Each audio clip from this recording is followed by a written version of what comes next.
Hello everyone and welcome in today's tutorial where we're going to learn about creating arrays using loops.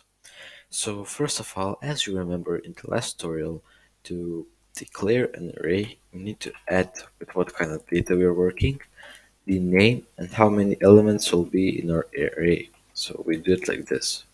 In order to loop through each element and add a value to it, what we will do is make a for loop and set its starting point equal to 0 because in the last tutorial I told you guys the computer doesn't read like us 1, 2, 3, 4, 5, 6, 7, 8, 9, 10.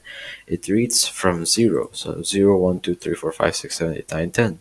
So now the ending point will be if x is smaller or equal than 49, because if we have 50 elements in our array but the computer reads from 0, it means 0 starts from 1. That means the ending point will be 49, and we're just going to increment x by 1. So now let's add x is equal to 69, for example. What we just did is we got the array and in between we put x.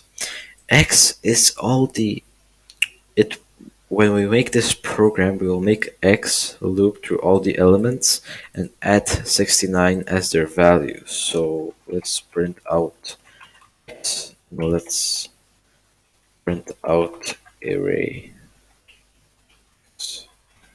Perfect. And when we run this, you will see the exact example.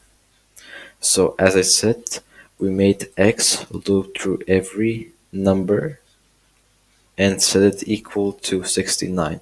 So from 0 to 69 to 49, we are setting every array element equal to 40 to 69.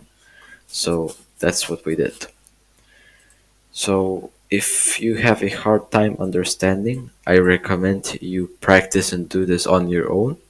But for this video, that's all, and see you in the next video.